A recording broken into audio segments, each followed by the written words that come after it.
Hello and welcome to episode 7 of the Jenni Makes Podcast. This is a podcast primarily about knitting, but often with a good sprinkling of other crafts along the way. Today is just about knitting. Yes, I don't have any other crafty things, just knitting, which I think was actually the same for the previous episode.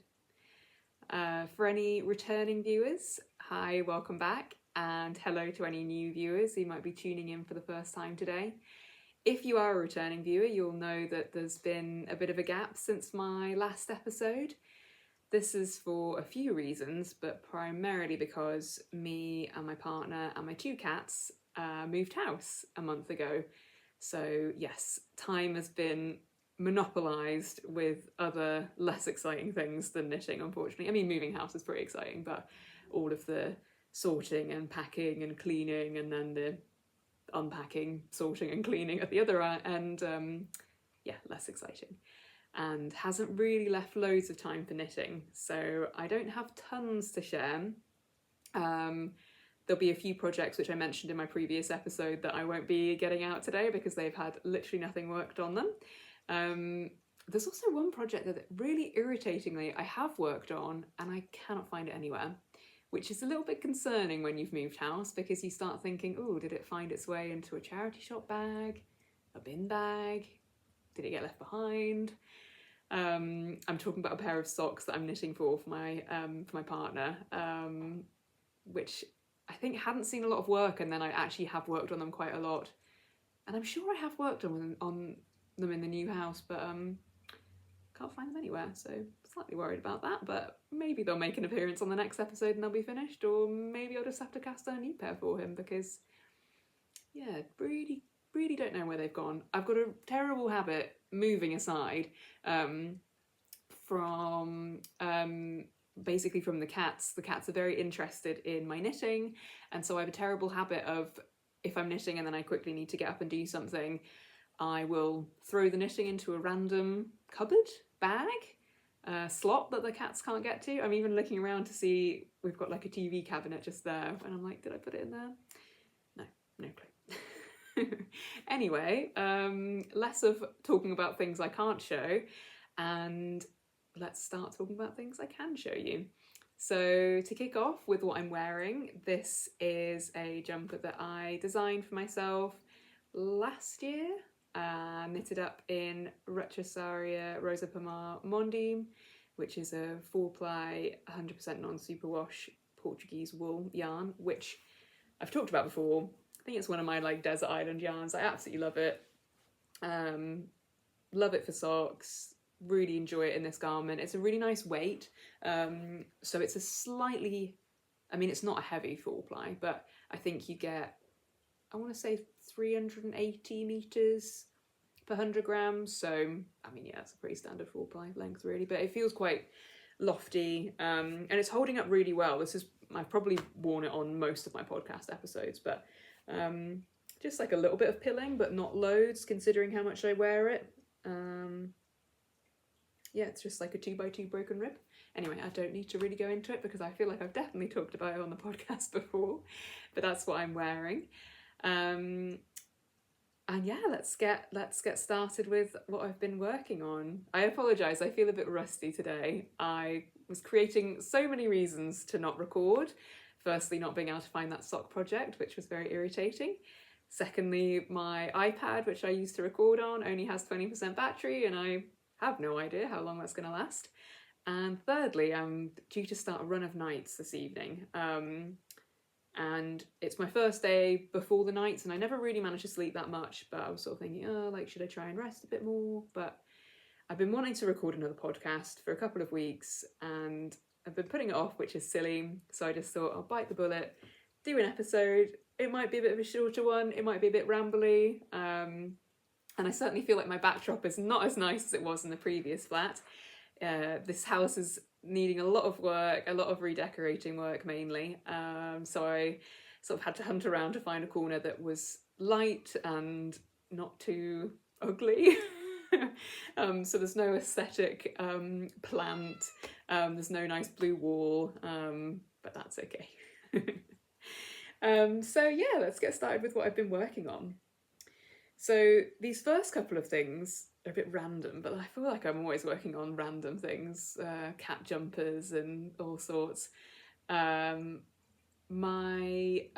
little niece has a doll that was in need of some clothing. So yeah, my partner's mum, her grandma, asked me if I would knit up a few little things. The doll, like dolls, creep me out just a little bit, so I'm not going to show it on the doll. I don't know if that is maybe a bit annoying because you can't see how it fits, but it's just like a basic plastic doll. But it just gives me the heebie-jeebies a little bit. So I'm just going to show the things off the doll, but I'm sure everyone can use their imagination. So knitting these clothes was actually a really nice opportunity to try out some different baby patterns. I love knitting things for babies, like for gifts for friends, but often when I'm knitting for friends, more often than not it's for people who aren't knitters, and I always find myself caught in the dilemma of there's like yarns I would want to use, but I also have no expectation that a new mum is going to hand wash wool knits. There's also, I have quite I guess like a old-fashioned style when it comes to baby clothes, as you will see when I go through them. But again, a lot of people don't really want to dress their babies in bonnets and woolly leggings, which is fine. So knitting for a doll who belongs to a little three-year-old. Oh my goodness, how old is she? 2? I think she's 3 in the summer. Means that I have free reign to make whatever I want because the doll's not going to complain, and I hope my little niece won't complain. Anyway, the first thing I made was using a pattern that I've been looking at for ages. I think it's so cute. I feel like it pops up on my Instagram feed quite often. So this is the Beloved Bonnet by Tin Can Knits. I feel like the colour is so intense that my iPad camera cannot cope.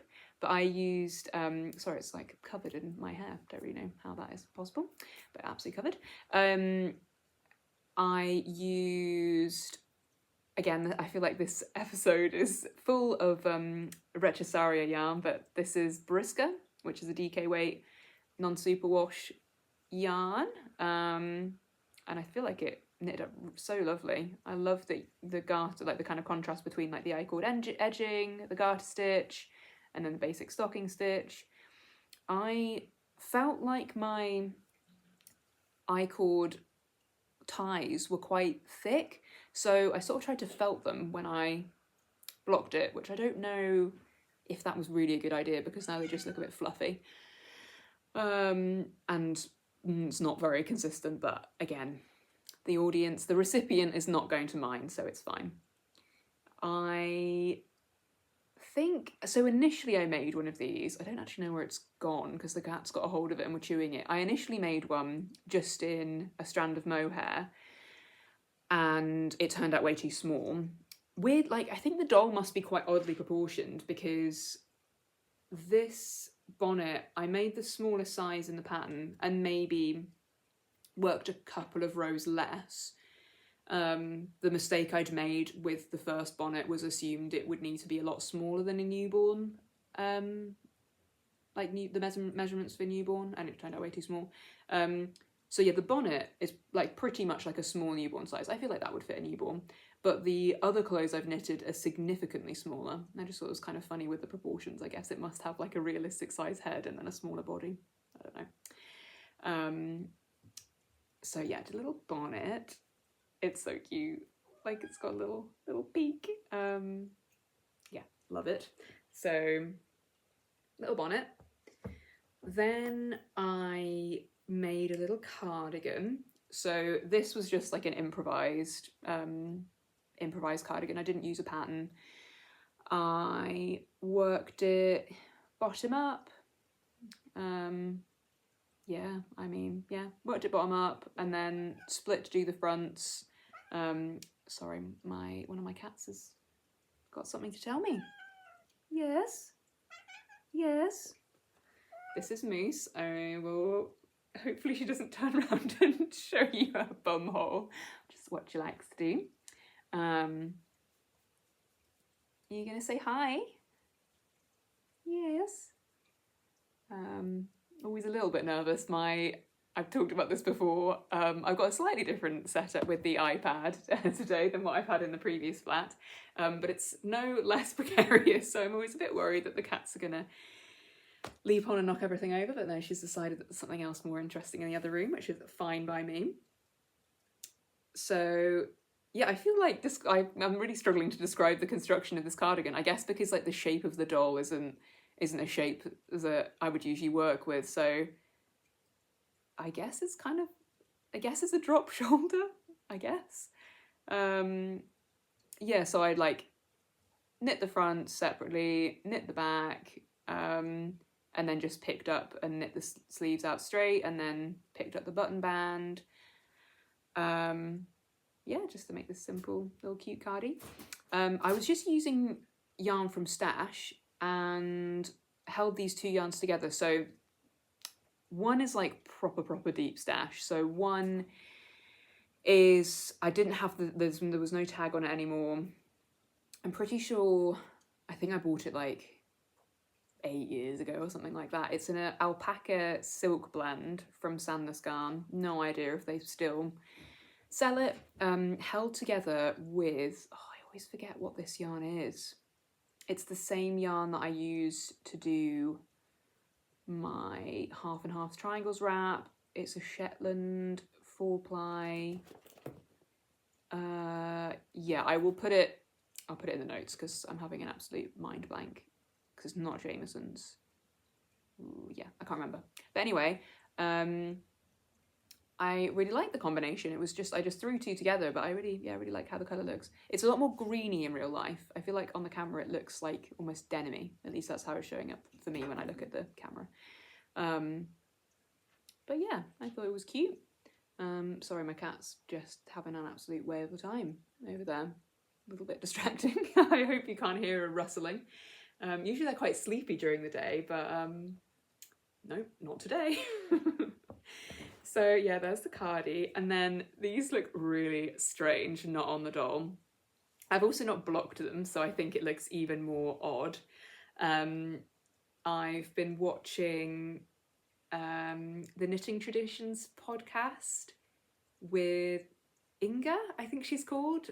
And she's just had a new baby and she's knit loads of cute things for her baby, and I think I took some inspiration for some of the things I made for the doll from this. Anyway, she talked about some leggings that she'd made for her new little girl, and I believe, again, I will put the pattern down below, but I believe the pattern is it's a drops pattern. I think it's called the First Impression leggings.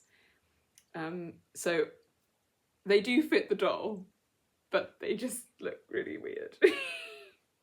Some very intense like thigh shaping going on there. And then I was very conscious of not wanting to make the ends too tight so that it wouldn't wouldn't easily go over the doll's feet, but as a result it's sort of like little flares. I modified this pattern quite a bit again to get it to fit the doll. So the pattern has a preemie size, and even the preemie size, I think I can't remember how many stitches I deducted. Maybe it was like 8 or more. It's a free pattern, and it was pretty easy to modify. I just sort of made everything smaller and shorter, pretty much. And then I think I just did my own thing on the legs. I don't think I paid attention. I did decreasing. I'm not sure if the actual pattern recommended decreasing, but for the proportions of the doll, I think it would have looked a bit weird if I hadn't done that. So again, this is another Retrosaria Rosa Pomar yarn. Again, this is Mondim. I have a pair of socks in this yarn, which I absolutely love, and I thought they would make cute little leggings. So I think they look quite nice together. Cute little outfit. Oh, I am midway through a pair of little booties for the doll, but I have definitely lost steam. They were just ending up really fiddly, and I did the stupid thing of like not making notes, and now I'm worried that I've almost finished the first one, but I'm worried that when I come to the second one I'm gonna wonder what I was doing. So I don't know if I will finish those. I might just hand them back because my niece hasn't had her doll for 2 weeks now, so maybe I'll just give back what yeah, what she's got. I feel like 3 things is probably more than enough. Oh, so cute. So that's kind of what I've been working on quite a bit over the last couple of weeks, and I feel like the serotonin hits were pretty good with that because a lot of the pieces are really small. Didn't take too long to make. Like this, I think I literally did in like an afternoon. Oh, I just love babies and bonnets, but I feel like a lot of my friends who I knit for are maybe like a bit more modern, and maybe that's not the style. But yeah, I love that pattern. Hopefully I'll get to knit it up again. Another finished object which I have completed sort of over the last week, I've actually already gifted. So I will put a picture on screen. One of my friends is due to have a baby any day. So I met her for a walk a few days ago and I made a pair of booties for her. So these are called, let me refer to my notes. So they're called the Simple Baby Booties. I will put the name of the designer down below because when I looked at the pattern that I downloaded, it doesn't actually have their name on it, which is a shame. And also it's a very generic pattern name, so I would worry that you wouldn't be able to find it just based off, what is it, Simple Baby Booties. If anyone subscribes to the Yarn and Knitting / Yak newsletter, the shop in Brighton, that was where I found the pattern. I think like a week or so ago, one of the employees did a blog post about 3 useful knits that she'd done for her little boy, I think, and that was where I found the booties. So I used the same combination that I used for this because I had used it in the cardigan and thought it was really nice. It feels very soft. And yeah, I was really conflicted, like, and I don't know why in particular with this, like, this gift knitting I was so conflicted, but I was really conflicted about firstly the yarn, which I kind of already touched upon sort of the conflict between what I like to work with and then respecting how like other people might not want to spend the time like hand washing slightly more delicate fabrics, which is fine. But also like the style of things to make. So initially for this friend, I picked up some superwash sock yarn in this really pretty mint colour, and I started to make the Little Sister romper by Petite Knit, which is a pattern I've made before. I'm not going to show it because I don't know if anyone else does this thing, but I feverishly knitted on it, all the while feeling like the yarn combo, the pattern, and then also my gauge were just not working out. But sometimes in the back of my mind, when I know something's not working out, my really unhelpful knee-jerk reaction is to like knit more furiously. So I was working on the little romper and I'd basically worked out that my gauge was so off. It was so much tighter than what the pattern suggested.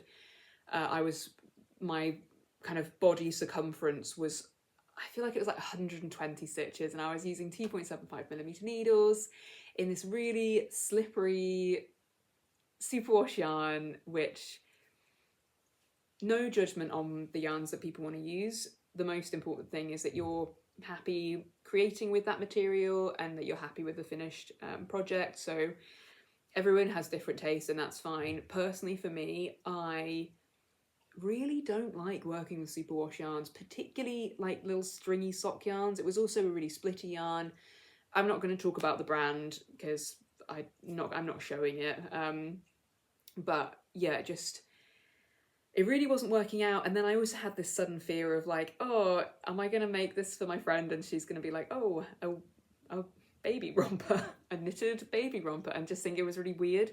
So because I'd spent all this time working on it, I then had so little time to actually scrap it and do something else that the only thing I had left like time to do were these booties, which I think like still went down well and are probably like a safer bet. But it just got me thinking, like, I wonder how other people get around that. Like, how, if you're gift knitting for a friend who's having a baby, or for like a baby, like a friend's children, where do you stand in terms of like how much you compromise on your enjoyment of making it versus, I guess, the enjoyment of knowing it's being used? I think that's where my conflict lies, is that I hate the thought of making something that's not going to be used, and that then becomes like a source of guilt for the recipient, where they're like, oh, I'm not using this thing that Jenni made.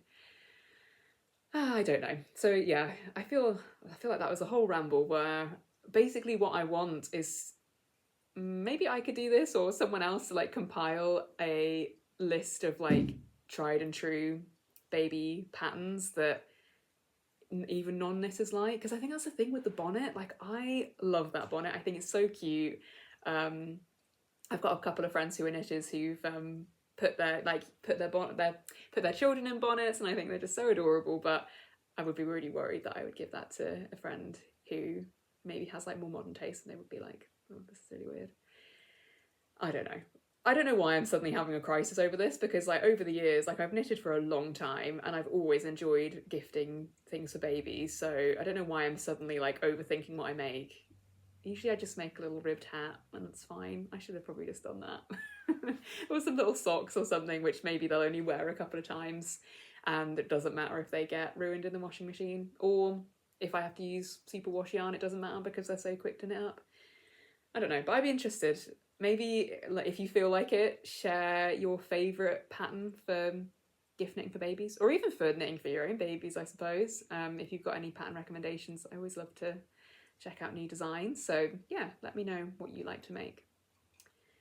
So I think that is it in terms of finished objects. As I've mentioned, can't find the sock that I would have shown. The sock is AWOL, which is a shame.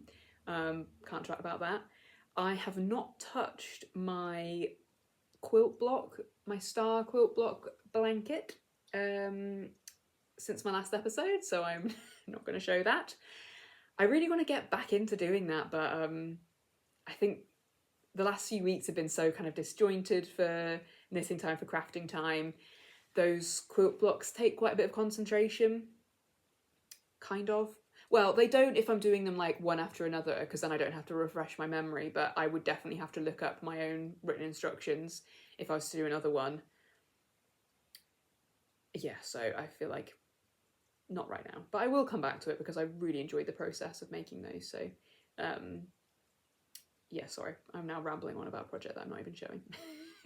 Check out my previous episode if you want to know what I'm talking about. So the main thing that's been getting my attention, aside from the doll clothes, is it's not a new cast on. I probably cast it on about a month ago. I'm not sure when I last put up an episode, but it might even be about like 2 months ago now. So I've cast this on since recording, and this is what I have so far. There we go. So I'm going to try not to be flustered and try and tell you all of the important information without steaming ahead and realising I've not even mentioned the designer name. So this pattern, I'm going to refer to my notes, is the Oversized Season Cardigan by Ozetta. I have never knitted anything by Ozetta before, and I feel like a lot of her designs were popping up on my Instagram. They have done for a little while, to be fair, and I just haven't knitted one. I think she kind of specialises in quite like modern, classic, very, yeah, like almost like shop ball-esque, some of them look like. I kind of feel like she's a slightly edgier petite knit. Not that I want to like cast any shade on petite knit. For what I've talked about petite knit in this podcast already. I don't know if I've ever knit any of her things that weren't for babies, but I do like some of the designs, but yeah, I feel like maybe Ozetta is just like a little bit different. I don't know, maybe that's unfair to say, but here it is. So I am using Studio Donegal DK yarn in this beautiful green shade, and it has like little rainbow, you can't really tell, but it has like little rainbow flecks in it. I don't know if you can see that, it's a bit tricky to see. So I've done quite a few modifications to this. I have pretty consistently struggled to get gauge, particularly row gauge on patterns. Like that's been an issue like pretty much as long as I've been a knitter. And there was, yeah, the same was true for trying to get gauge on this. So this uses a Fisherman's rib, where it's basically a ribbed texture that you create over a 2-row sequence. On the right side, you purl 1 stitch and then knit 1 stitch into the stitch below. And then on the wrong side, you knit all stitches.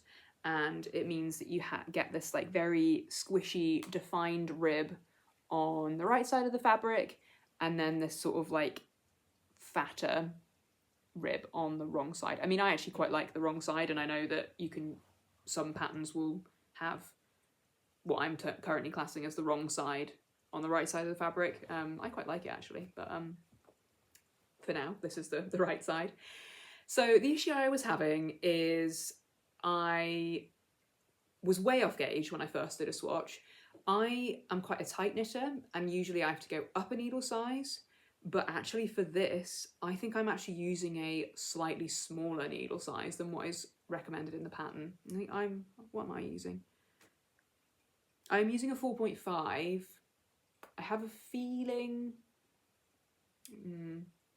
I don't know if she also used a 4.5 or if she used a 5. Anyway, I've more or less got stitch gauge, but even then I think I was 1 stitch out, where I was slightly on the looser side, which is so unlike me. I was shocked. I don't think I've ever come out with a gauge that is looser than the pattern using a needle size that is smaller than the pattern recommends. That literally has never happened. The issue I then had though was that my row gauge was significantly too tight. I can't remember off the top of my head what, but I have a feeling that the recommended row gauge is 30 rows to 10 centimetres. And I think the stitch gauge was maybe like 13 or 14. And I currently have a row gauge of 38. So really quite significantly different. And in some styles, it's like you could get away with it because you could just knit something longer. But in a raglan cardigan, you can't really just knit longer because you're increasing at a set rate. So yeah, I kind of sort of fudged it. There was like a few opportunities to like stagger some of the increases, which I won't get into in too great a detail because it would probably involve talking a bit too much about the specific pattern instructions, and it's a paid for pattern, so I won't do that. But yeah, I think I've kind of managed to fudge it. So that I modified that. I also chose not to work the button band with the main fabric, and this was because she has you basically work the button band with the main fabric, but the button band is worked on a smaller needle, so those stitches are held on a DPN, and then you work across them and then leave like the DPN hanging there and then like work across your main fabric. And that just felt like too much of a faff for me. It just felt like too much of a faff. I think also I didn't actually have the DPNs in the right size, and sometimes when you want to cast the project on, you don't want to wait to order a DPN or go into town or whatever. I just wanted to cast it on. I also spent quite a lot of time looking at the project pages, which I don't usually do, but I think because I'd had so many issues with gauge, I wanted to see if anyone else had, and then sort of got drawn into other elements of the pattern which were like kind of being weighed up by other makers. So a lot of people had said it was kind of faffy. Some people seem to have managed to get gauge in that they didn't have to have a different DPM. I did a quick test to see if my normal ribbing would in any way match the Fisherman's rib knitting using the same needle, and it absolutely would not. So what I am thinking is I'm going to knit this until I'm happy with the length of the body. So I think I probably have another 10 centimetres or so before I would go into the like regular ribbing, because this has a 5 centimeters of like just normal 1x1 ribbing at the bottom. So my thinking is I'm going to get it to the length that I'm happy with the Fisherman's rib. I am then going to pick up stitches all around the opening.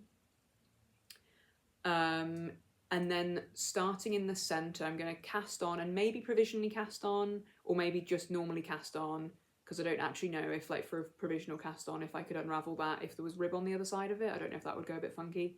I will check that before I do it. And then do like a knitted on, is that what you call it? Is that what you call it? Not sure. I'm going to call it that, as in, like, I'm not going to pick up and like knit directly out. I'm going to pick up stitches and then knit where I'm knitting back and forth, but like incorporating the like one stitch from the cardigan each time, if that makes sense. I feel like that was a very bad explanation. But my thinking is if I do that, so if I start from here, work down there, and then I can like seamlessly just start, like I can just like knit across the button band stitches and then do the final section of ribbing, so it's like all incorporated, if that makes sense. I feel like that was very wordy. I don't know if that does make sense. I also have not ruled out just knitting a separate strip of ribbing and sewing it on. Me and button bands do not get on. The amount of cardigans, I say this, I haven't made tons of cardigans, but I feel like whenever I have made cardigans, it's almost never worked first time.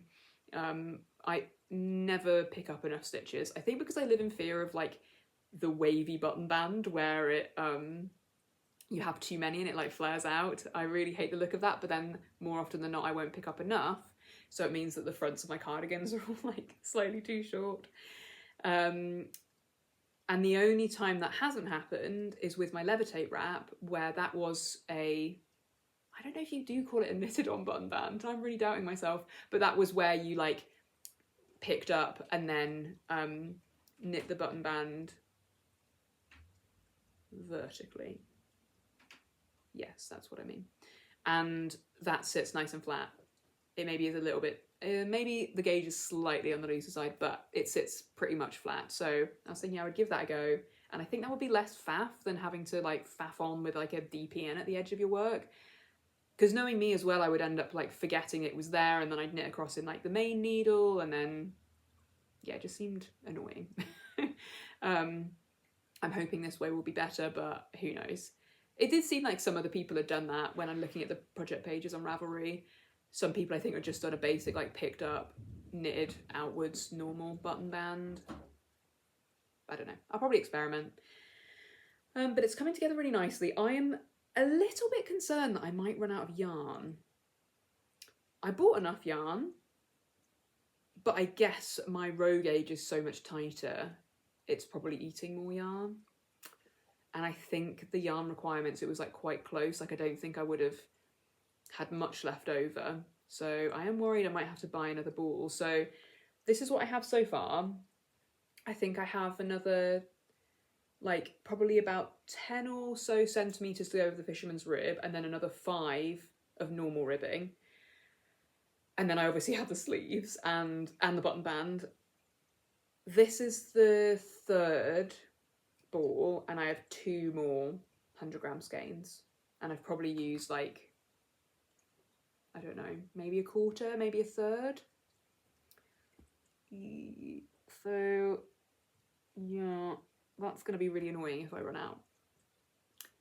But what I'm kind of tempted to do is knit until I'm happy with the length of the Fisherman's rib, work the sleeves, but then actually it's probably better to add on the button band first, and then I could maybe just get away with making the sleeves slightly shorter if needs be. But if I use all of the yarn on the sleeves and I've still got to the button band, then I definitely will have to buy more yarn. Okay, yeah, sorry, like workshopping this in real time is probably not the best watching.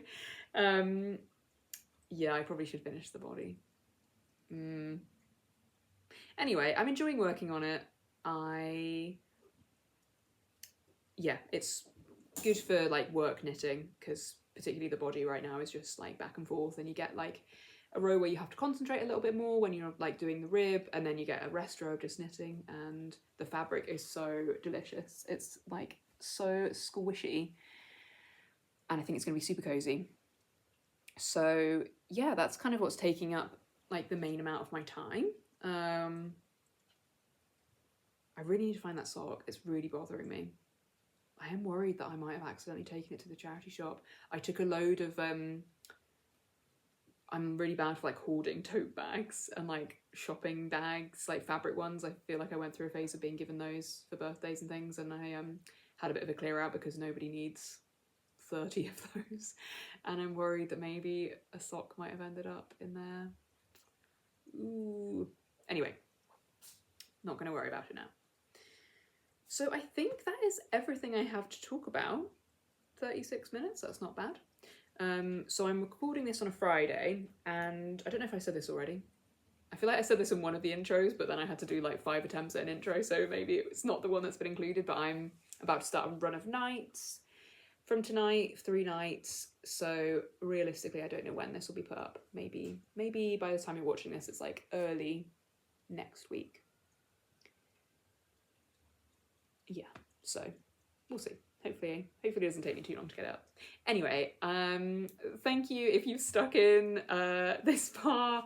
I know it's been a bit of a rambly one today, and yeah, probably not as much to show as you might have expected from considering I've not recorded anything for 2 months, the best part of, but yeah, I just wanted to hop on and keep the ball rolling because I do really enjoy recording this podcast. It feels great to like sit down and like compose my thoughts, and I love watching podcasts as well, and it feels nice to sort of, I wouldn't say feel involved in the community, because even though I watch a lot of podcasts, I'm not like the best at commenting. Sometimes I do, and I don't really have any friends who also have podcasts, but it feels nice to kind of be involved. Anyway, I'm going to stop now because I'm rambling, and I'm going to try and get some sleep before my night shifts. But I hope what do I hope? I hope that you've had a good weekend if I'm putting this out on a Monday, and I hope that whatever you're working on is bringing you joy.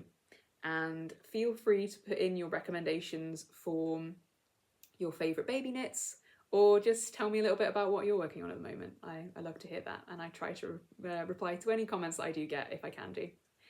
Okay, happy knitting, bye!